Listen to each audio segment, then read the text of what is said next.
What's the stat? Did you get the stats? Oh shit, the we have stats? it here. Yeah, we have it. What is it? Can you put it on the? Oh shit, she scored a point. Yeah, He plugged those numbers in. 0.0208%. So yeah, perfect. Well, I'll invite all of you to my wedding one day. Especially you. She actually said less money than I thought. 400K puts the guy in the top 1%ish.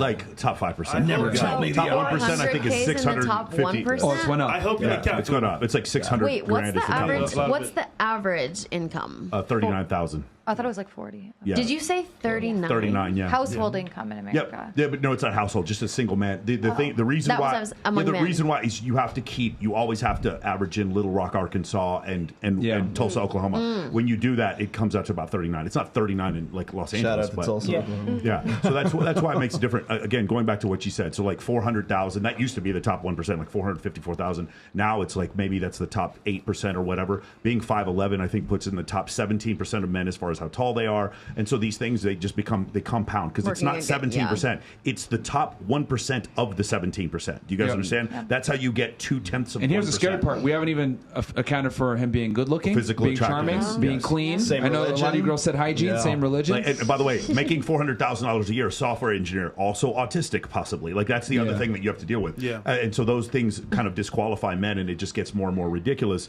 Whereas if she sleeps with one of the guys who's in that And category, the ones who are normal already have 12 girlfriends. Yes, and that's exactly where I was going with. Yes. And so Because everybody's chasing the top 1%. What I will say, though, is even though to the people watching and listening right now, that seems like a very small, and it is a very small percentage of the total population.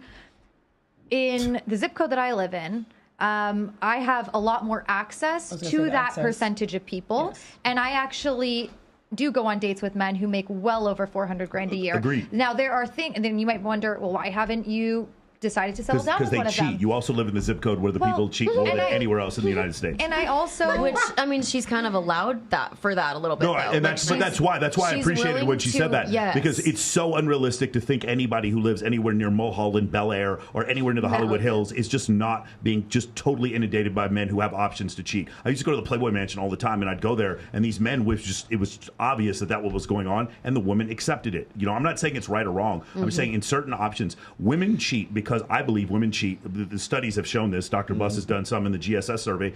Women cheat because of previous sexual partners. Men cheat because of options. And the more options they have to exercise, if you end up marrying a drummer from a huge band, he may have had more sexual options beforehand. He's going to have tons of sexual options during the marriage, and that's why he's going to cheat. Women don't have to want to have sex. When women want sex, sex manifests. It just shows up. Ladies, if you wanted to have sex tonight, how hard would it be for you? And ladies, would you be able to have sex tonight? Natty, would it be able to happen? Yeah. Oh, yeah. You guys be okay. So that's the thing. Men, a lot of men can't cheat. Yeah, a lot of men can't cheat. Yeah. Like when you have hold on, under the age of 30, you have 26% of men that are virgins. You have under the age of 30, you have 63% of men not in a relationship. Did you say 26%? Men with zero sexual partners in the last year. That's It's like a quarter of 34% of men under the age of 30 with no sexual partners in the last I wonder year. why these bros are so thirsty. So let me see if I can This is why there's so many mental health I was telling you, that's why pornography thrives. Let me see if I can tie this up. Okay, so Nelly, I'm not trying to insult you. I'm going to see if I can soften the blow a little bit. How do you go up from you'll be single forever? Well, no, but here's what I'm saying. I honest to God have sympathy for you because I deal with enough women who are in the exact same position right now. I can't find a guy who is better than me, makes all this, and you just like earlier on, you gave the solution to this just a minute ago, which is you're going to have to lower your standards, or your expectations, or you're going to have to do what? Self-improve. How much self-improvement do you have left to do to get that guy that's at the status that we just did the stats for? Well, so do you think that lowering your standards is the only option that's left for you? Well, I'll say this. So for myself personally, because it's a personal question, I moved to Los Angeles in February. I was in Miami before.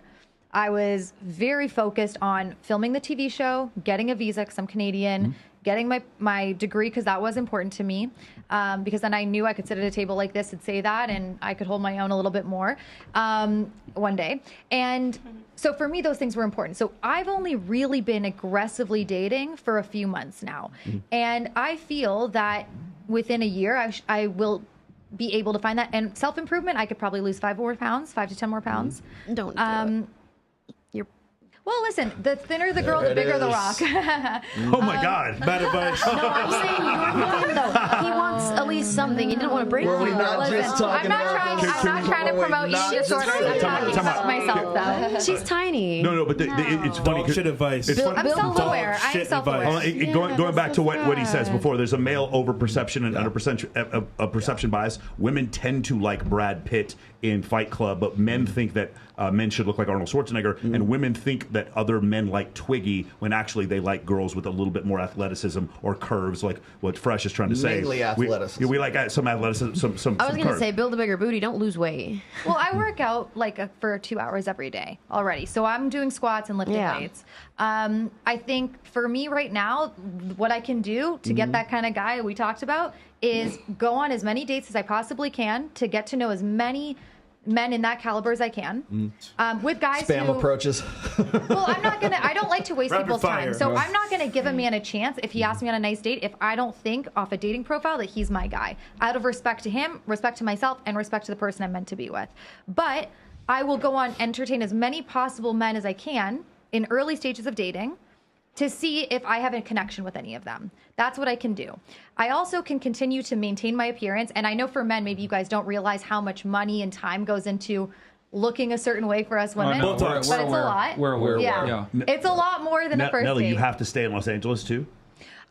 Well, right now I'm trying to pitch new TV shows. So I'm very focused on selling a new show. I would tell you, like, move to Texas. Like, you probably have a better job. I mean, you're living in, like, the cheating capital of the fucking planet. Yeah, so I'm trying out Los Angeles. I'm open to moving back to Miami one day. I really like Miami. You know what's awesome about Los Angeles? Nothing. Like, absolutely nothing. It's just a fucking terrible place. You wanted that this place exists. Well, there are mountains. There's the we ocean. got mountains. Yeah, we have a beach. You have no ocean in Nevada. We have a beach. We have tons of beaches. You have a lake. Come up to Hey, what was that? Wait, hold on. I can't hear you over that no state income tax. I can't hear what you're saying. I'm still a Florida resident. Okay, there you go. Wait, we got to wrap. We're almost out of time. Someone had a question, and then we'll read our chats and close out. Someone had something? I was just going to ask you what your last TV show was about and what the new one is that you're pitching. So my last show was about matchmaking. It was like selling Sunset, but instead of real estate, it was for matchmakers. So I was one of the lead matchmakers on it, and we would set people up and follow them on their dating experience, and it'd be some office drama. And the shows that I'm pitching are all about dating coaches and matchmaking. Okay. Yeah. All right. So we'll read some of these chats real quick here. And guys, we're reading 50 and up, and then we'll close this out because, we're in someone else's house, so we can't stay here too long like we normally do.